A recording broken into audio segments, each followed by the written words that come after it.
আমার শ্বশুরের সাথে প্রথমবারের মতো আমার দেখা হলো, এমনকি দীর্ঘ 20 বছর পর দেশের বাইরে কাটানোর পরে একেবারে আমার শ্বশুর দেশে ফিরলো এবং সাথে করে আমাদের জন্য কি কি উপহার আনলো সবকিছু থাকছে আজকের ভিডিওতে। হ্যালো এভরিওয়ান, আসসালামু আলাইকুম। This is me Emily from my page Tasnim Akter Emily. শরীরটা একটু খারাপ, যার জন্য রেগুলার ব্লগ আপলোড দিতে পারতেছি না। তো বেশ কয়েকদিন পরে আপনাদের মাঝে আরো একটা নিউ ব্লগ নিয়ে হাজির হলাম। প্রথমবারের মতো আমার শ্বশুরের সাথে দেখা হবে, তো আমরা খুবই এক্সাইটেড ছিলাম। দীর্ঘ 20-30 বছর সৌদি আরবে তিনি পার করেছেন এন্ড একেবারের জন্য দেশে আসছে। এন্ড তার আগের দিনে আমি শ্বশুর বাড়িতে চলে গিয়েছিলাম, কারণ পরের দিন আমার শ্বশুর আসবে। সাথে ওয়েদারটা এত সুন্দর ছিল শ্বশুর বাড়িতে, প্রথমবারের মতো মনে হয় বৃষ্টি দেখলাম। শ্বশুর বাড়িতে গেলে আমি সকালবেলা ঘুম থেকে উঠে একটু বাইরে বসে থাকি, বাইরের সুন্দর ওয়েদার একটু উপভোগ করি, যেটা বাসায় থাকলে হয় না। তারপর এই তো সন্ধ্যার দিকে আমার যা সুন্দর সুন্দর ইফতার রেডি করছিল এন্ড আমি সাথে বসেছিলাম। আমার ননদরাও আসছিল, ননদের ছেলে মেয়ে সবাই আসছিল, কারণ আমার ননদের বাবা আসতেছে এন্ড তার ছেলে মেয়েদের নানা ভাই আসতেছে এন্ড আমার তো শ্বশুর। সবাই অনেক বেশি এক্সাইটেড ছিলাম। ওরা আজানকে নিয়ে খেলতেছিল এন্ড এই তো ফাইনালি আমার শ্বশুর চলেও আসলো। যেহেতু প্রথমবারের মতোই আমার শ্বশুরের সাথে সামনাসামনি দেখা হলো, সেহেতু দেখার সঙ্গে সঙ্গেই আমি শ্বশুরের পায়ে হাত দিয়ে সালাম করলাম। মাশাআল্লাহ, আমার শ্বশুর এত পরিমাণ ভদ্র, এত পরিমাণ ভালো মনের মানুষ, যেটা না দেখলে আসলে বুঝতেই পারতাম না।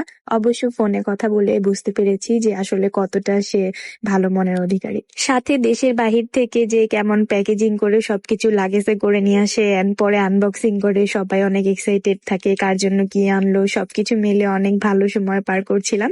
এটা আমার প্রথমবারের মতো মনে হলো দেশের বাইরে থেকে কেউ আসলো, কি আনে না আনে।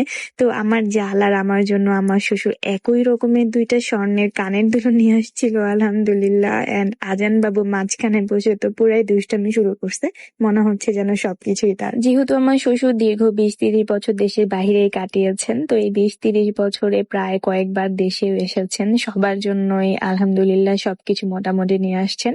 কিন্তু এইবার যেহেতু আমরা নতুন 2টা বৌমা ছিলাম, আমাদের 2 বৌমার জন্য স্বর্ণের 2টা দুল এন্ড আমার শাশুড়ির জন্য একটা ঝুমকা নিয়ে আসছিলেন। তো 3টা দুলে এসে আমার হাতে দিলেন, যেহেতু আমি বড় ছেলের বউ এন্ড আমি আমার জালকে পরাই দিলাম, নিজে পরলাম, প্লাস শাশুড়ি মাকেও পরাই দিলাম। শুধু তাই নয়, আমার শ্বশুর তার নাতির জন্য আজান বাবুর জন্য, যে সৌদি আরবে যে পড়ে, এটার নাম কি আমি বলতে পারবো না, এটা পাঞ্জাবি না, সৌদি আরবের ভাষায় এটাকে কি বলে আমি এই মুহূর্তে মনে করে বলতে পারলাম না। আপনারা সবাই কমেন্ট বক্সে কমেন্ট করবেন।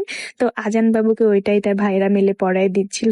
মাশাআল্লাহ, অনেক বেশি কিউট লাগতেছিল। শুধুমাত্র ভিডিও কলে আমার শ্বশুর আজানকে দেখেছে এন্ড ভিডিও কলে দেখেই যে চোখের আন্দাজ করে বাবুর জন্য জামা নিয়ে আসছেন, জামাটা একদম ফিট এন্ড জাস্ট একদম লাগছে ঠিকঠাক ভাবে, এটা আসলে ভাবতেই পারতেছিলাম না। প্রথমবারের মতো আনবক্সিং করার পরে চকলেট প্লাস সবকিছু আজান বাবুর পেটে প্রথমবার ঢোকে। সবার জন্য শ্যাম্পু, তারপর চকলেট, আরো অনেক কিছু ছিল।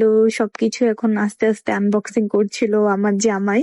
তো আমি খুবই এক্সাইটেড ছিলাম, সবাই অনেক বেশি এক্সাইটেড ছিল। আমার ননদের ছেলে মেয়েরা, আমার ননদরা, আমার শাশুড়ি সব থেকে বেশি এক্সাইটেড ছিল, যেহেতু তার হাজবেন্ড। আলহামদুলিল্লাহ, এমন একটা ফ্যামিলি পেয়েছি, ফ্যামিলি মেম্বার্সরা সবাই আমাদেরকে এত এত বেশি ভালোবাসে, যেটা হয়তোবা আপনারা শুধুমাত্র 5-10 মিনিটের একটা ভিডিও দেখলে হয়তোবা বুঝবেন না। রিয়েল লাইফে তার থেকে বেশি ভালোবাসা পাই সবার থেকে।